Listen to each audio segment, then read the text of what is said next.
Welcome everyone to the next episode of the Sen Nutrition Podcast. You're with your host Bryan today, and today we have a special episode showcasing the Cowgirls Gathering event for 2022, which is coming up this Friday. And my special guest is Tanja Kraus, one of our favourite Sen ambassadors, who will be attending the event with us. And how are you, Tanja? I'm great. How are you going today? Good. The weather's turned itself on well, and I think it'll continue into this weekend. I know. I'm so excited. It's a beautiful spot out there at Kilkivan. Huge, great grounds to be held. It does have an absolutely enormous indoor arena or undercover arena. Wow. But there's lots of outdoor events as well. So, yeah, the weather definitely looks like it's going to shape up to make it a good one for the weekend. Yeah, that's fantastic. And to our listeners who are not aware of the Cowgirls Gathering event, it's a unique event to celebrate the Western lifestyle, and it's held over 3 days.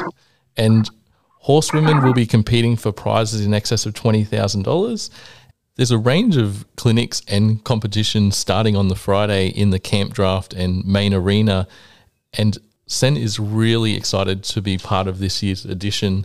And also our listeners may know that Tanja Kraus actually competed last year in the Race to Ranch series. Yes, Ginger Coops. He's still quite happily in a spelling paddock, so I did promise that I would give him at least 12 months off. So amazing. We basically took him straight home from Cowgirls Gathering in October last year, and as we're talking about, it's coming up again this weekend. So he will have been spelling for a full 12 months, and as my schedule has it, we're about to head off to America. As soon as Cowgirls finishes on Sunday night, we drive home, drop the horses off, and basically turn around, drive back to Brisbane on Wednesday and fly out to the States. Wow. And then we come home, fly to Tasmania for a 4-day clinic, and then come home and then go to Victoria for the whole month of November. So Ginger Coops is pretty safe until about mid-December. I reckon I'll pull him in and start just doing some light work and slowly bringing him in and back to work, which I'm super excited to have him back on the road with me. You know, he's a gem. He's a really nice little horse to have around, and it's going to be fun next year. And for our listeners who are unaware who Ginger Coops is, he was an off-the-track thoroughbred that was retrained by Tanja, and Tanja showcased the amazing effect that the Sen products had on him, and she has now adapted that to all her horses, and we're really happy to have Tanja as an ambassador for our brand to spread that healthy word about feeding horses. And yeah, Tanja, we can't thank you enough for the exposure you've given to us, and we're also aligned on the values of your horse training as well. Yeah, absolutely. I really we tell people all the time, obviously before we came on board as ambassadors, we were behind the product anyway because of the result that we got with Ginger Coops, and now we've formed this partnership together, which is fantastic. But we see it reflected in all of our horses, no matter what. Like, you know, Phil's got George on the road, he's going to be 20 next year.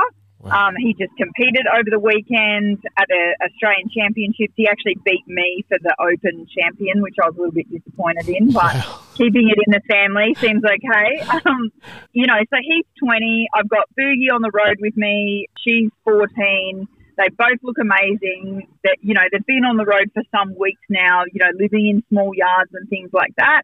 And then back home, we've got, you know, Cooper, you know, my very first clinic horse, which a lot of people would recognise, my big black and white horse Cooper. He's got pretty severe arthritis and some issues, and I definitely notice when, you know, if we run out of that Sen Gold, it's very noticeable that when I don't feed it to him.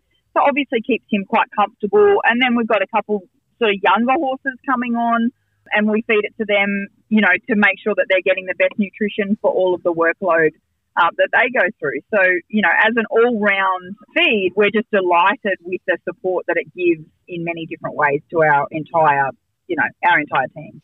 Yeah, that's fantastic feedback, Tanja. And you've learnt so much about the Sen feed program and how to adapt each element or each supplement to help the horse, and looking at the horse as an individual, and because you guys know your horses inside out and what they require. And you do check in with me if you have a specific question, but these questions are more few and far between now. So That's me. It's great. Yeah.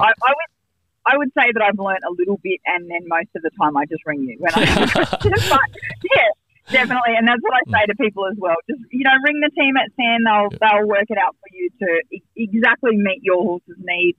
Yep. I think the biggest thing I get from people is they're sort of like, well, you got that great result. What do you feed? Which products do you feed? And I sort of have to say it depends on your pasture. It depends on your hay. It depends on your workload. It depends on all of that. Like the reason I've had these good results is because I am following the program set by you guys after you have the information that you need to set the program. It's not about just going and buying it off the shelf and going, oh, well, Tanja feeds 50 mils twice a day of the oil, so that's what I'll do. You've really got to know what you're doing when you're applying it, and that service, you guys are more than happy. Like I speak to a lot of my clients who say, oh, I rang the team at San and this is what they told me, and I'm like, fantastic. For a phone call or an email, or I think you guys even have it on your website where they can fill out a form. Yep. For 10 minutes work, you're getting a custom feed program for your horse, and I just don't think you can beat that. No, and we're really happy to help as many horses in Australia. And that leads into this segue that we have partnered up with you and Phil for this event. And Magellan is fantastic with the diets as well. We're going to be having, or you will have 100% access to us at this event to answer any question. And there's no silly questions. If you've been meaning to check out the Sen range, if you're not even feeding it, feel free to catch up with us under Tanya's tent.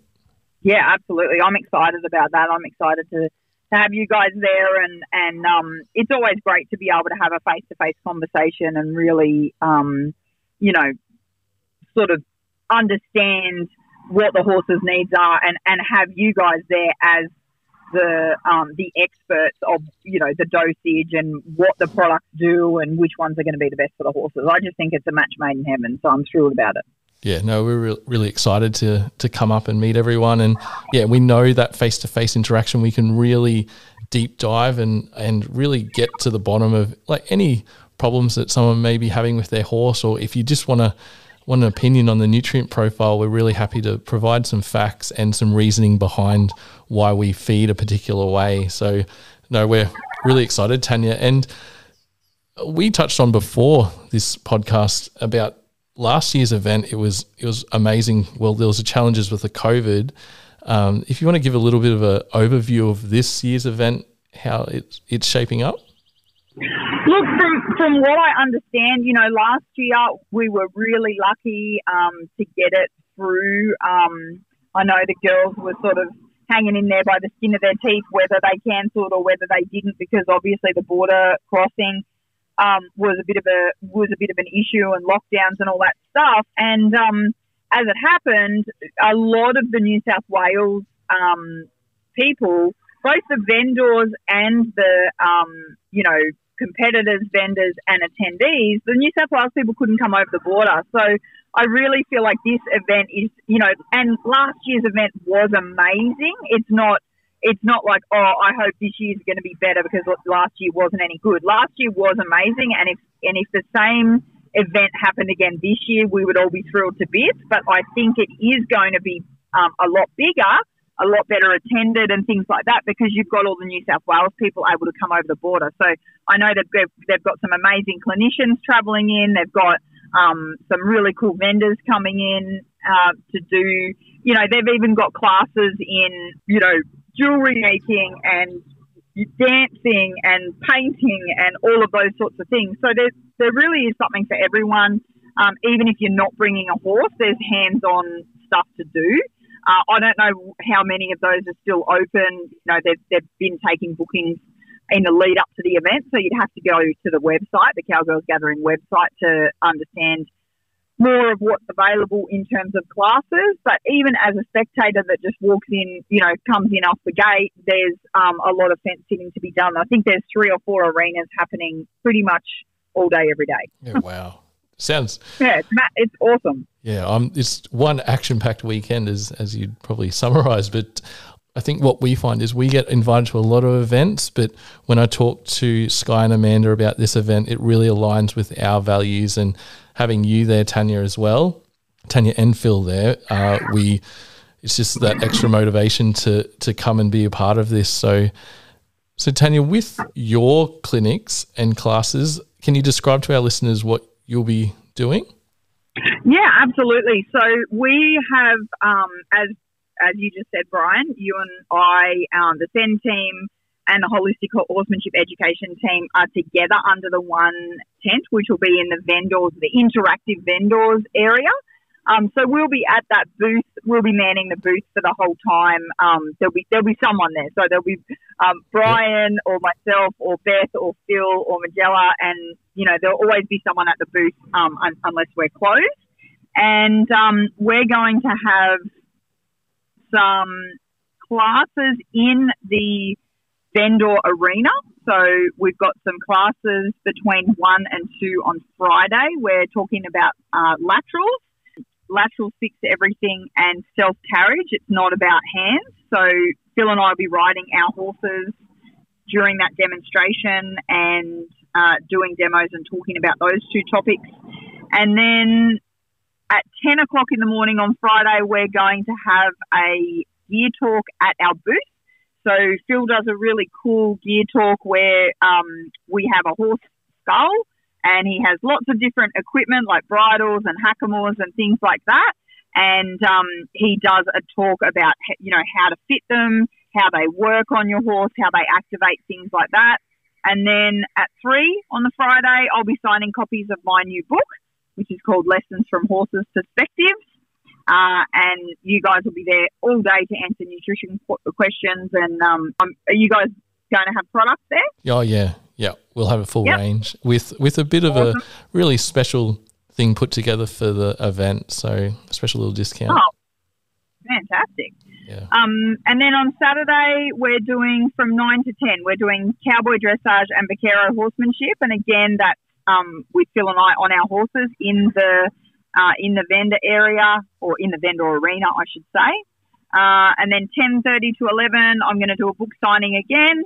And again, all day we'll be there with merchandise, the books, and you guys will be there with your products.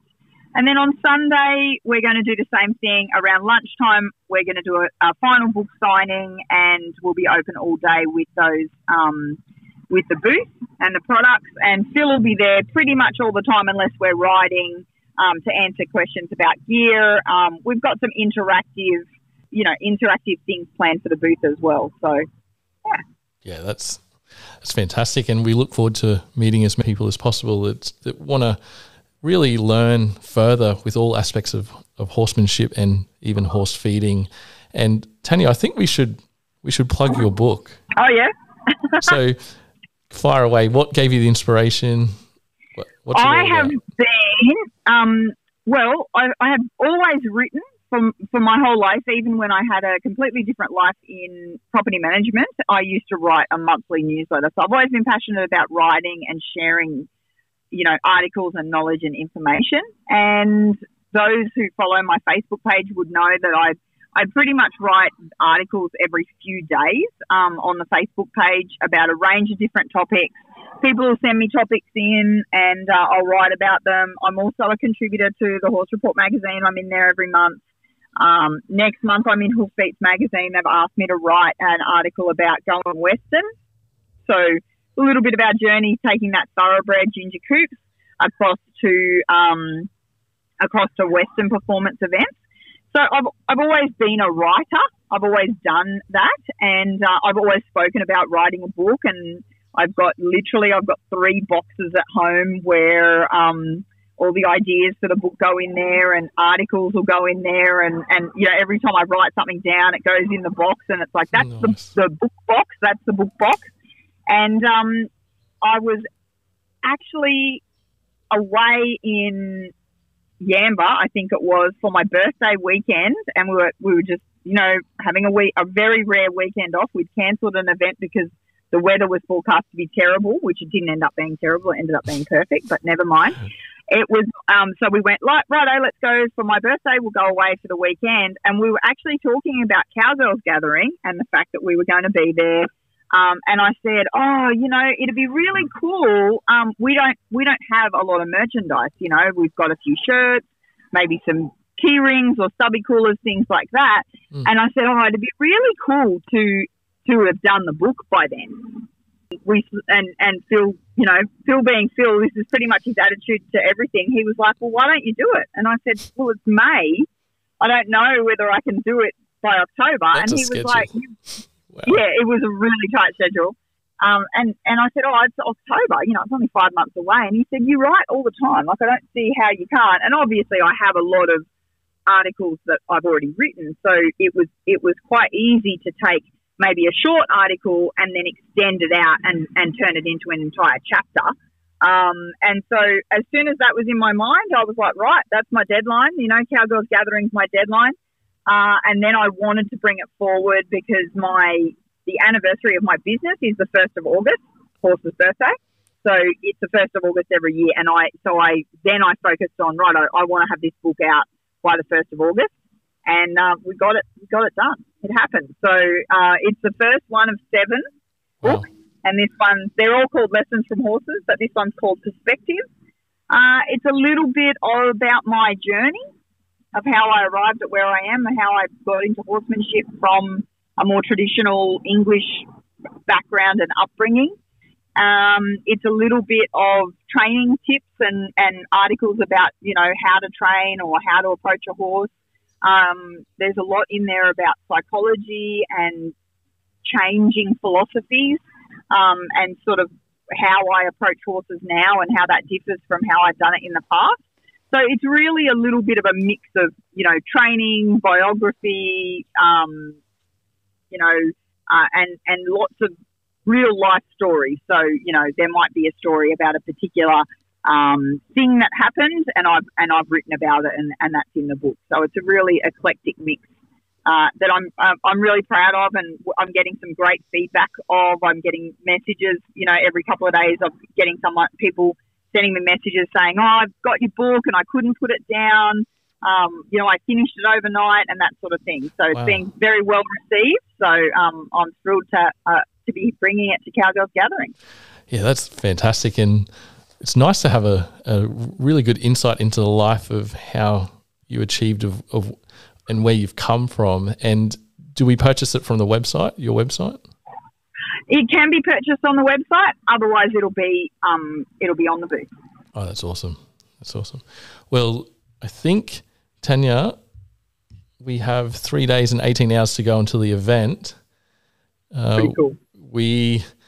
I don't think there's anything else we need to touch on for this. No, I don't think so. So it's at the Kilkivan Showgrounds. It's on the Queen's birthday long weekend, which is now the monarchy or the King's birthday. I'm not sure what term they're using, but